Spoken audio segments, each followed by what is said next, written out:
Hello बच्चों, आज हम पढ़ने वाले हैं कि हमारा अग्र अवनति और पश्च अवनति आखिर होता क्या है। ये जो क्वेश्चन है ये हमारे बोर्ड एग्जाम में लगभग हर साल आता है। आप 2015 या फिर 2016 से जितने बोर्ड एग्जाम होते आते चले आ रहे हैं ना, उन सबका आप डिटेल देखिएगा। ये जो क्वेश्चन है ये हमारे हर बोर्ड एग्जाम में बनता ही बनता है। हमारे यूपी में 7 सेट बनते हैं।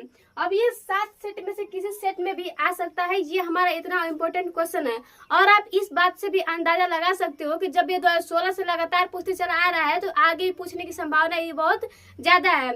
और ये जो हमारा अर्धचालक चैप्टर होता है ना, इस चैप्टर में 3 जो क्वेश्चन होते हैं बहुत हमारे लिए इम्पोर्टेंट होते हैं। इसमें जो सबसे ज्यादा इम्पोर्टेंट है यही हमारा है अग्र अवनति और पश्च अवनति या फिर अग्र अवनति या उत्क्रमणीय अवनति क्या होती है। तो आइए देखते हैं कि आखिर ये है क्या। प्लीज वीडियो को स्टार्ट करने से पहले सब्सक्राइब जरूर कीजिएगा, ठीक ना। आइए देखते हैं कि आखिर ये होता क्या है। हमने इसके पहले वाले वीडियो में पढ़ा था कि जो हमारा पी अर्धचालक क्या होता है और यन अर्धचालक आखिर होता क्या है। तो मैंने आपसे बताया था कि जो हमारा अर्धचालक होता है ना, अर्धचालक हमारे 2 प्रकार के होते हैं। इसमें जो हमारा पहला अर्धचालक होता है, पहले अर्धचालक को हम कहते हैं नैज अर्धचालक। पहले अर्धचालक को हम क्या कहते हैं, तो पहले अर्धचालक को हम कहते हैं नैज अर्धचालक। और जो हमारा सेकेंड अर्धचालक होता है, सेकेंड अर्धचालक को हम कहते हैं अपद्रव्यी अर्धचालक। क्या कहते हैं, तो इसे हम कहते हैं अपद्रव्यी अर्धचालक। ठीक, अर्धचालक हमारे कितने प्रकार के होते हैं, तो जो हमारे अर्धचालक होते हैं, अर्धचालक हमारे 2 प्रकार के होते हैं। इसमें जो हमारा पहला होता है, पहले को हम कहते हैं नैज अर्धचालक और जो हमारा सेकेंड होता है, सेकेंड को हम कहते हैं अपद्रव्यी अर्धचालक। नैज अर्धचालक हमारा वह अर्धचालक होता है जिसमें हम किसी भी प्रकार की अशुद्धि को नहीं मिलाते हैं, मतलब ये हमारा शुद्ध होता है। लेकिन हमारा अपद्रव्यी अर्धचालक वह अर्धचालक होता है जिसमें हम किसी न किसी प्रकार की अशुद्धि को जरूर मिलाते हैं। बात करेंगे जो हमारा अपद्रव्यी अर्धचालक होता है, अपद्रव्यी अर्धचालक हमारे 2 प्रकार के होते हैं। इसमें जो हमारा पहला होता है, पहले को हम कहते हैं पी टाइप अर्धचालक। पहले को हम क्या कहते हैं, तो पहले को हम कहते हैं पी टाइप अर्धचालक। और जो सेकेंड होता है, सेकेंड को हम कहते हैं एन टाइप अर्धचालक। पहले को पी टाइप और दूसरे को हम क्या कहते हैं, तो एन टाइप अर्धचालक कहते हैं। ये इतना समझ में आया ना कि ये हमारा पी टाइप होता है और एन टाइप होता है। पी टाइप हमारे वे अर्धचालक होते हैं जिसमें हम कोई चतु या फिर त्रिसंयोजी तत्व मिलाते हैं। जैसे कि हमारा एल्यूमिनियम हुआ, एल्यूमिनियम हमारा क्या होता है, तो त्रिसंयोजी तत्व होता है। जैसे कि हमारा इरिडियम हुआ, ये सब जो होते हैं ये हमारे त्रिसंयोजी तत्व होते हैं। जब हम त्रिसंयोजी तत्वों को सिलिकॉन या जर्मेनियम में मिलाते हैं तो वहां पर हमें एक होल मिलता है। देखिए यहाँ पर इसकी संयोजकता 4 है, जब हमने 3 मिलाया तो हमारा यहाँ पर 1 छूट रहा है ना, तो यहाँ पर हमें एक होल मिलता है। जो मुक्त इलेक्ट्रॉन होता है, मुक्त इलेक्ट्रॉन को हम क्या कहते हैं, तो होल कहते हैं। यहाँ पर हम इसे प्रदर्शित करते हैं पी टाइप के अर्धचालक में। और बात करते हैं कि हमारा एन टाइप का अर्धचालक क्या होता है। तो हमारे एन टाइप का अर्धचालक हमारा वह अर्धचालक होता है जिसमें हम 5 संयोजी कोई तत्व मिलाते हैं। जैसे कि हमारा फास्फोरस हुआ, फास्फोरस हमारा एक 5 संयोजी तत्व होता है, तो इसमें हम क्या करते हैं, तो 5 संयोजी तत्व मिलते हैं, तत्व डालते हैं। जब इसमें हम 5 संयोजी तत्व मिलाते हैं तो इसकी संयोजकता 4 है। जब इसमें हम 5 डालते हैं तो यहाँ पर एक ऋण होता है, तो ये हमारा कैसा होता है, तो ये हमारा ऋणात्मक होता है। इसे हम कहते हैं ऋण, इसे हम होल कहते हैं और इसे हम क्या कहते हैं, ऋणात्मक या फिर निगेटिव चिन्ह कहते हैं। तो अब यहाँ पर समझ में आया ना कि आखिर हमारा पी अर्धचालक क्या है और हमारा एन अर्धचालक क्या है। हमारा पी अर्धचालक वह अर्धचालक है जिसमें हमने त्रिसंयोजी तत्वों को मिलाया है। किसमें, तो सिलिकॉन या जर्मेनियम में। और जो हमारा एन टाइप का अर्धचालक, इसमें हमने क्या किया है, तो जो हमारा सिलिकॉन और जर्मेनियम है उसमें हमने 5 संयोजी तत्वों को मिलाया, जैसे कि हमारा फास्फोरस। ठीक, देखिए अब बात करते हैं कि पीएन संधि आखिर डायोड क्या होता है। बात करते हैं कि पीएन संधि डायोड आखिर होता क्या है। पीएन संधि डायोड आखिर होता क्या है, पीएन संधि डायोड आखिर होता क्या है। तो देखिए पी जो हमारा पी अर्धचालक है और ये हमारा क्या है, एन अर्धचालक है। ठीक, देखिए बात करते हैं कि पीएन संधि डायोड आखिर होता क्या है। तो देखिए यहाँ पर जो हमारा पी अर्धचालक होता है और जो हमारे एन अर्धचालक होता है, पी अर्धचालक और एन अर्धचालक को परमाणविक स्तर पर एक दूसरे में मिलाने की जो हमारी प्रक्रिया होती है, इसे हम क्या कहते हैं, तो इसे हम पीएन संधि डायोड कहते हैं। आपसे कोई पूछे कि बताइए कि आखिर पीएन संधि डायोड क्या होता है, तो कहिएगा पीएन संधि डायोड वह डायोड होता है जिसमें हम क्या करते हैं, तो इसमें हम पी अर्धचालक, इसमें हम क्या करते हैं, तो इसमें हम करते हैं कि जो हमारा पी अर्धचालक होता है, इसमें हम पी अर्धचालक और एन अर्धचालक, इसमें हम पी अर्धचालक और एन अर्धचालक को परमाणविक स्तर पर मिलाते हैं। क्या करते हैं, तो यहाँ पर हम परमाणविक यहाँ पर इसे हम परमाणविक स्तर पर मिलाते हैं। इसे हम परमाणविक स्तर पर मिलाते हैं। किसको, तो जो हमारा पी अर्धचालक होता है और हमारा एन अर्धचालक होता है, इन दोनों को हम परमाणविक स्तर पर मिलाते हैं। और इस व्यवस्था को हम क्या कहते हैं, तो इस व्यवस्था को हम कहते हैं पीएन संधि डायोड। पीएन संधि डायोड। इस व्यवस्था को हम क्या कहते हैं, तो इस व्यवस्था को हम कहते हैं पीएन संधि डायोड। इतना समझ में आया ना कि जब हम पी अर्धचालक और एन अर्धचालक को परमाणविक स्तर पर एक दूसरे को मिलाते हैं तो इस व्यवस्था को हम पीएन संधि डायोड कहते हैं। यहाँ पर आप देख रहे हो कि यहाँ पर हम ना पी अर्धचालक को और एन अर्धचालक को मिला रहे हैं। तो जो हमारा पी अर्धचालक होता है और जो हमारा एन अर्धचालक होता है, इन दोनों को जो मिलाने की प्रक्रिया होती है इसे हम कहते हैं डोपिंग। किसे, तो पी अर्धचालक और एन अर्धचालक को मिलाने की जो हमारी प्रक्रिया होती है इसे हम कहते हैं डोपिंग। पी अर्धचालक और एन अर्धचालक को मिलाने की क्या होती है, मिलाने की प्रक्रिया। पी अर्धचालक और एन अर्धचालक को मिलाने की जो हमारी प्रक्रिया होती है इससे हम कहते हैं डोपिंग। देखिए ये हमारा क्या हुआ, डोपिंग है। अब आप देख रहे हो कि यहाँ पर जो हमारा पीएन संधि डायोड है ना, ये हमें एक विद्युत वाहक बल से जोड़ा गया है। जो हमारा पीएन संधि डायोड है इसको हमने एक विद्युत वाहक बल से जोड़ दिया है। मतलब इसमें हम करंट का फ्लो करेंगे। जब यहाँ पर हम करंट का फ्लो करेंगे तो नॉर्मल सी बात है कि यहाँ पर क्या हो जाएगा, यहाँ पर हमारे विभव की उत्पत्ति हो गई ना, इन दोनों को हमने मिला दिया। और जब हम इसमें करंट का फ्लो करेंगे तो नॉर्मल सी बात है कि यहाँ पर विद्युत का फ्लो होगा तो वैद्युत विभवांतर उत्पत्ति होगा। तो देखिए इसमें जो हमारा पीएन संधि डायोड होता है, पीएन संधि डायोड में जिस विभव की उत्पत्ति होती है उस विभव को हम कहते हैं प्राचीर विभव। याद रखिएगा कि पीएन संधि जो हमारा पी अर्धचालक होता है और एन अर्धचालक होता है, इन दोनों की जो मिलाने की प्रक्रिया होती है इसे हम कहते हैं डोपिंग। लेकिन इनको मिलाने से जो उस विभव की उत्पत्ति होती है उस विभव को हम कहते हैं प्राचीर विभव। उस विभव को क्या कहते हैं, तो उस विभव को हम कहते हैं प्राचीर विभव। इस विभव को हम क्या कहते हैं, तो इस विभव को हम कहते हैं प्राचीर विभव। और यहाँ पर आप देख रहे हो ना कि इन दोनों के बीच में एक लेयर पाया जाता है। जब हम इसे परमाणविक स्तर पर मिलाते हैं तो एक ऐसा लेयर बनता है जहाँ पर इनमें कोई भी मतलब ना उत्थु नहीं होता है, वहां पर कोई भी चार्ज नहीं होता है। ये हमारा क्या होता है, तो उदासीन होता है। तो पीएन संधि और एन संधि, पी संधि और एन संधि को जो अलग करने वाली परत होती है इस परत को हम कहते हैं अवक्षय परत। इस परत को हम कहते हैं अवक्षय परत। अवक्षय, इस अपक्षय या फिर अवक्षय, ठीक, इस परत को हम कहते हैं अपक्षय परत।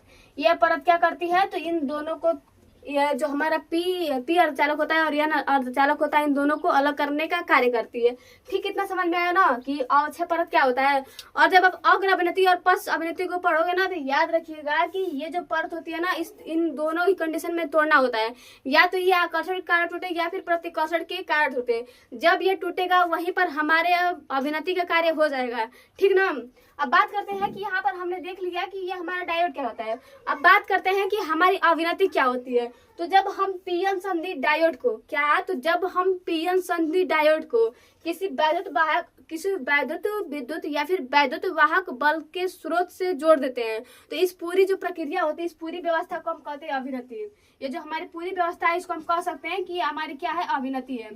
यह हमारी क्या है, तो ये हमारी अभिनति है। अभिनति क्या होती है, तो जब हम पीएन संधि डायोड को यहाँ से कोई आपसे पूछेगा बताइए कि आखिर ये अभिनति होती क्या है, आखिर ये अभिनति होती क्या है, तो आप कहिएगा कि पीएन संधि डायोड को, किसे, पीएन संधि डायोड को, पीएन संधि डायोड को, पीएन संधि डायोड को जब हम किसी वैद्युत वाहक बल स्रोत से जोड़ देते हैं, किससे, तो जब हम पीएन संधि को ईएमएफ वैद्युत वाहक बल इलेक्ट्रोमोटिव फोर्स, जब हम किसी पीएन संधि डायोड को ईएमएफ या फिर वैद्युत वाहक बल स्रोत से जोड़ देते हैं, ईएमएफ स्रोत से जोड़ देते हैं, स्रोत से जोड़ देते हैं, जोड़ देते हैं, जोड़ देते हैं, तो इस व्यवस्था को तो इस व्यवस्था को हम क्या कहते हैं, तो इस व्यवस्था को हम कहते हैं अभिनति। इस व्यवस्था को हम अभिनति कहते हैं।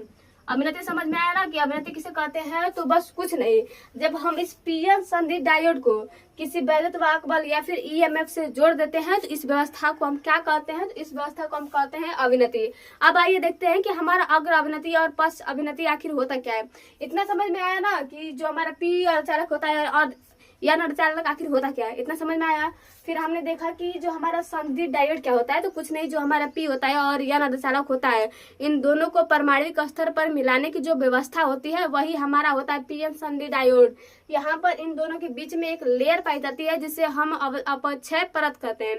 इसके अलावे जब हम पीएन संधि डायोड को किसी वैद्युत वाहक बल के स्रोत से जोड़ देते हैं तो इस व्यवस्था को हम कहते हैं अभिनति। बस पीएन संधि और यन संधि को पी अर्धचालक और यन अर्धचालक को मिलाने की जो प्रक्रिया होती है वह हमारी क्या होती है, इसे हम कहते हैं डोपिंग। पी अर्धचालक और यन अर्धचालक को मिलाने की जो हमारी प्रक्रिया होती है उसे हम कहते हैं डोपिंग। अब आते हैं हमारे मेन पॉइंट पे कि जो हमारा अग्र अभिनति क्या होता है और पश्च अभिनति क्या होता है। तो आप किसी भी सेल को देखते हो कि इसमें जो हमारा बड़ा वाला इसका मतलब डंडा होता है ना, जो बड़ा वाला डंडा या फिर जो बड़ा वाला पाई होता है, इससे हम पॉजिटिव मानते हैं, और जो ये हमारा छोटा सा डंडा होता है इसे हम निगेटिव मानते हैं। जैसे कि मान लीजिए कि यहाँ पर मैंने आपको एक सेल बना कर दिया, अगर ये वाला बड़ा है और ये वाला छोटा है तो ये इसका प्लस होगा और ये इसका क्या हो जाएगा, माइनस हो जाएगा। अगर मान लीजिए कि बाई चांस ये छोटा है और ये बड़ा है, ठीक, तो यहाँ पर ये क्या हो जाएगा, प्लस हो जाएगा और ये हमारा माइनस हो जाएगा। तो किसी भी व्यवस्था में, सेल की व्यवस्था में जो बड़ा वाला होता है वो हमारा हमेशा पॉजिटिव होता है और जो छोटा वाला होता है वो हमेशा निगेटिव होता है, और जो हमारा धारा का फ्लो होता है वो हमारा पॉजिटिव से होता है। अगर मान लीजिए कि यहाँ पर हम धारा का फ्लो कर रहे हैं तो ये हमारा क्या हो जाएगा, इसकी दिशा पॉजिटिव होगी, मतलब धारा ऐसे जाएगी, ठीक। धारा का प्रवाह कैसे होगा, तो प्लस से माइनस की तरफ होगा। यहाँ से धारा क्या हो जाएगी, तो यहाँ धारा यहाँ पर वापस आ जाएगी, ठीक। इतना समझ में आया ना कि जो हमारा धारा का फ्लो होता है ये पॉजिटिव टू निगेटिव होता है। आप देख रहे हो कि इस व्यवस्था में आप एक बार ध्यान दे रहे हो कि ये जो हमारा होल होता है ना, होल हमारा क्या होता है, तो पॉजिटिव होता है, होल हमारा पॉजिटिव होता है, और जो हमारा इलेक्ट्रॉन होता है, इलेक्ट्रॉन हमारा ऋणात्मक अर्थात ये हमारा क्या होता है, निगेटिव होता है। आप इस व्यवस्था में देख रहे हो कि इसका जो प्लस सिरा है, जो हमारा सेल का प्लस सिरा है, यह हमारा जो होल है, मतलब होल भी प्लस है, ये प्लस से जुड़ा हुआ है, ये भी प्लस है और ये भी प्लस है, दोनों प्लस प्लस एक दूसरे से जुड़े हुए हैं। लेकिन जब आप यहाँ पर ध्यान देते हो तो ये माइनस है और ये सिरा क्या है, माइनस है, मतलब माइनस के साथ जुड़ा हुआ है, और जो हमारा प्लस है प्लस के साथ जुड़ा हुआ है। मान लीजिए कि आपने यहाँ पर ना इसमें करंट का फ्लो करा दिया, मान लीजिए कि आपने यहाँ से कुंजी को चालू कर दिया।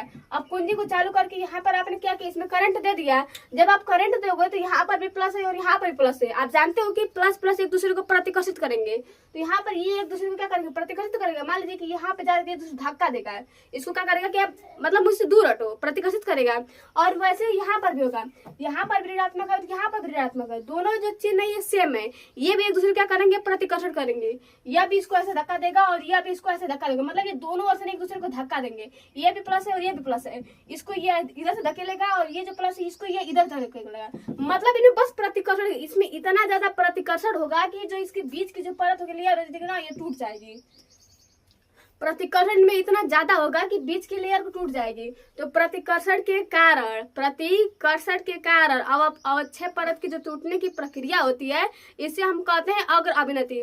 यहाँ पर थोड़ा सा मुझे मिस्टेक है कि अवक्षय कहते हैं कि अवक्षय, तो यहाँ पर ज्यादा कंफ्यूजन मत होइएगा, बस किताब में देख लीजिएगा आखिर यह है क्या, ठीक ना। लेकिन इस सब जो कॉन्सेप्ट है आपका सही है, ठीक। बस यहाँ पर प्रतिकर्षण के कारण जो हमारा अवक्षय परत होता है, अवक्षय परत को टूटने की जो हमारी प्रक्रिया होती है इसे हम कहते हैं अग्र अभिनति। इसे हम क्या कहते हैं, अग्र अभिनति। इसे हम क्या कहते हैं, अग्र अभिनति। अगर इतना समझाने के बाद भी आपको नहीं समझ में आ रहा है ना, तो प्लीज आपसे रिक्वेस्ट है कि एक बार वीडियो को पॉज करके एकदम ध्यान से सुनिएगा कि मैं कहना क्या चाहती हूँ। बस यहाँ पर इसको फिगर को बनाने समय बस ये याद रखिएगा कि अगर हम अग्र अभिनति को बना रहे हैं तो हमको पॉजिटिव को पॉजिटिव के साथ जोड़ना है और निगेटिव को निगेटिव के साथ जोड़ना है। और हम ये जानते हैं कि जो पॉजिटिव और पॉजिटिव होता है ये एक दूसरे को प्रतिकर्षित करते हैं। लेकिन वहीं पे ये जो होता है ना, जो निगेटिव मतलब अगर अभी बात अग्र अभिनति पढ़ रहे हैं तो बस इतना याद रहेगा कि जो सेम चार्ज होते हैं ये एक दूसरे को प्रतिकर्षित करते हैं। यहाँ पर प्लस है, यहाँ पर प्लस है, इसलिए ये दोनों एक दूसरे को प्रतिकर्षित करेंगे। यहाँ पर माइनस है और यहाँ पर माइनस है, इसलिए दोनों एक दूसरे को प्रतिकर्षित करेंगे। और इनमें इतना ज्यादा प्रतिकर्षण होगा कि इनके बीच की जो परत होगी ना वो प्रतिकर्षण के कारण टूट जाएगी। आप ऐसे समझ सकते हो, जैसे कि मान लीजिए कि जो विवाह हुआ होता है वो लड़कों में छोड़ना होता है। अगर लड़के होंगे तो उन्हें प्रतिकर्षण होगा और कुछ ना संबंध टूट जाएगा, मतलब उन दोनों में कोई संबंध बनेगा ही नहीं। वैसे यहाँ पर भी होता है कि यहाँ पर पॉजिटिव होता है तो प्रतिकर्षण होता है, प्रतिकर्षण के कारण जो हमारी अवक्षय परत टूट जाती है। प्रतिकर्षण के कारण अवक्षय परत को टूटने की जो हमारी प्रक्रिया होती है इसे हम कहते हैं अग्र अभिनति। अब यहाँ पर ना एक कंडीशन ऐसे सपोज कर लीजिए, अग्र अभिनति होगा ना, अब मान लीजिए कि यहाँ पर मैंने सेल को चेंज कर दिया, मैंने क्या किया, अब इधर के सिरे को मैंने छोटा कर दिया और इधर को बड़ा कर दिया, मतलब मैंने इससे पॉजिटिव कर दिया और इसे हमने निगेटिव कर दिया। ये जो हमारा होता है ये हमारा होता है पश्च अवनति। अब देखिए यहाँ पर हमने क्या किया, तो यहाँ पर माइनस कर दिया और यहाँ पर प्लस कर दिया, बस हमने चार्ज को चेंज कर दिया। अब यहाँ पर देख रहे हो कि इस व्यवस्था में ये हमारा प्लस है और ये हमारा क्या है, माइनस है। यहाँ पर भी हमारा ये क्या है, माइनस, और यहाँ पर भी हमारा क्या हो गया, प्लस हो गया। अब यहाँ पर जो हमारा चार्ज है ना, चार्ज हमारा क्या है, भिन्न भिन्न हो गया है। यहाँ पर माइनस है तो यहाँ पर प्लस है, यहाँ पर प्लस है तो यहाँ पर माइनस है, मतलब जो आवेश है आवेश भिन्न है। जब आवेश भिन्न भिन्न होते हैं तो एक दूसरे को क्या करते हैं, ये आकर्षित करते हैं। मतलब इसका जो निगेटिव सिरा है ये इसके पॉजिटिव सिरे को क्या करेगा, तो आकर्षित करेगा। इसका जो निगेटिव सिरा है इसके पॉजिटिव सिरे को क्या करेगा, आकर्षित करेगा। मतलब इन दोनों में ऐसे खिंचाव की प्रक्रिया होगी, इन दोनों में ऐसे क्या होगी, खिंचाव की प्रक्रिया होगी। और यहाँ पर भी देख लीजिए, यहाँ पर माइनस है और यहाँ पर हमारा क्या है, प्लस है। यहाँ पर भी जो चार्ज है, चार्ज एक दूसरे से भिन्न है, तो यहाँ पर भी क्या हो जाएगा, इनमें क्या हो जाएगा, खिंचाव की प्रक्रिया होगी। अब इनमें इतना ज्यादा खिंचाव की प्रक्रिया होगी, मान लीजिए कि यहाँ पर क्या और यहाँ पर, अब इन दोनों में इतना ज्यादा खिंचाव की प्रक्रिया होगी ना कि ऑटोमेटिकली जो होता है ना, ये जो बीच की परत हो जाएगी, बीच की परत टूट जाएगी।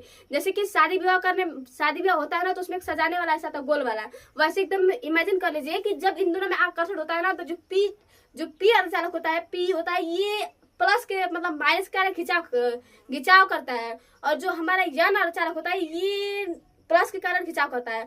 जब ये दूसरे को प्लस मतलब इतना खिंचाव करते हैं कि इनके बीच की जो परत होती है टूट जाती है। इनके बीच की परत कैसे टूटती है, तो ये हमारे आकर्षण के कारण टूटती है।